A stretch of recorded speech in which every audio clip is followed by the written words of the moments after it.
Here's how to feed the fish. The morning feeding should be done between the hours of 8 and 10 a.m. The afternoon feeding should be done between the hours of 4 and 6 p.m. There are two parts to feeding. First, you must feed flake, which is in this container. And the second part is to feed shrimp, which is over in this container. First, we will show. So, in order to feed flake, what you'll do is you'll pour a little bit of flake into the cap of the flake container. Then what you'll do is you'll crumple it up into small pieces so that the fish can actually eat it. Like so. Once it's in small crumpled pieces, you'll take a little bitty pinch, about like that, and put it in each of the containers. Not too much, not too little. Another note is that you always feed flake first. This allows the fish to eat the flake before you put in the shrimp, because oftentimes the fish will neglect the flake and only eat the shrimp. Okay, so after you feed flake, then it's time to go feed shrimp. So the shrimp are located in these containers right here. And so what you do is you take out the bubbler and allow this shrimp to settle to the bottom. And this will generally take about a minute. But while we're waiting for this, I want to point out that after you make new shrimp, which is in another video, you have to let the shrimp hatch for 48 hours. So you can't just make new shrimp and then use that shrimp to feed the fish. Also, another way you can tell if the shrimp are ready, if you notice the difference in color between these two samples. This one's a little bit more brown, meaning that was made freshly, actually freshly today. And this one was made a few days ago, and see how it's a little bit more orange, and that is a general indicator that these shrimp have hatched and are ready to go. So in order to collect shrimp, we use what's called the 2-cup method. So you'll take these two cups with the bottoms cut off, and you'll take a piece of mesh, and you will put the mesh down on top of one cup, and then with the other cup, stick it on top of there, creating a mesh barrier between the two cups. Then what you'll do, after you've taken the bubbler out and allowed the shrimp to settle down to the bottom, you'll take a beaker and collect a little bit of the shrimp. This is not the best shrimp, but it will do. You can see that the orange color is much more prominent than the brown.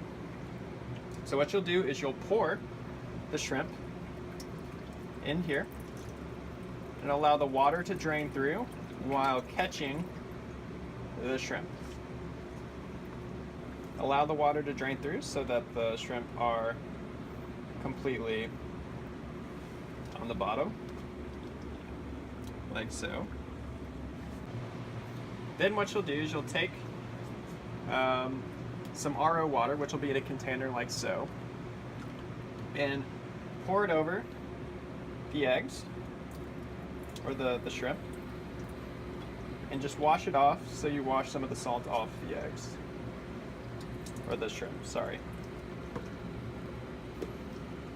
Then what you'll do is you'll wash out your container that you originally used to get some of the shrimp, and you will fill it with RO water. About 100 milliliters is fine. Don't have to be exact. And what you'll do is you'll take off the 2 cups and take the mesh and turn it over like so, and dip your fingers in there, dip the mesh in the water with the eggs, and the eggs, or the shrimp, should just... And what will happen now is the shrimp will sink to the bottom, while any unhatched eggs should float to the top. So let this sit for about a minute or so. So once the shrimp have settled to the bottom, you'll see that there are the eggs up at the top, and this orange, the orange shrimp are at the bottom.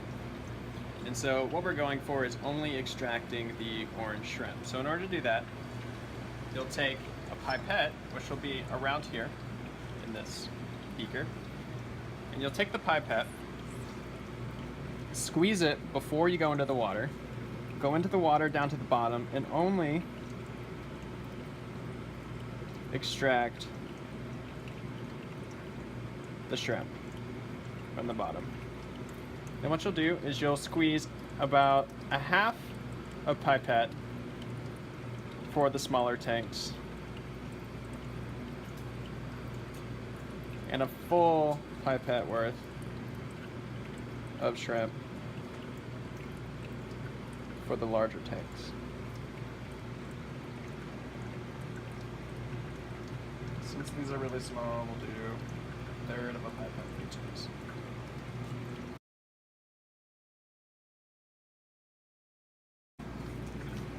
Once you are done feeding the flake and the shrimp, it's very important to sign off on the zebrafish maintenance worksheet that you fed. So this is around the afternoon time.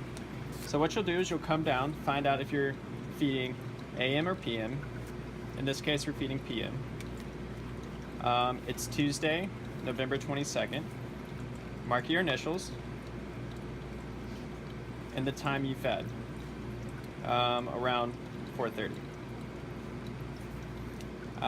What you'll also do is check a number of different things. You'll check the water flow.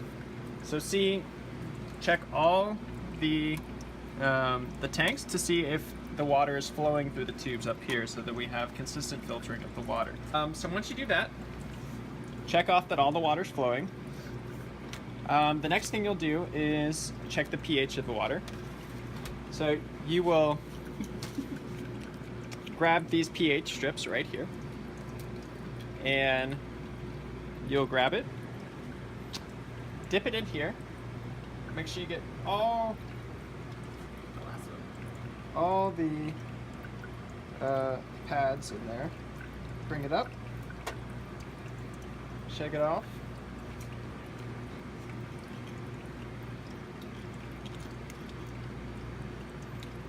then allow it to sit for about 1 minute.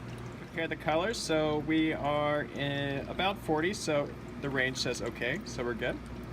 Then we look at the pad down here, which has nitrates, and it is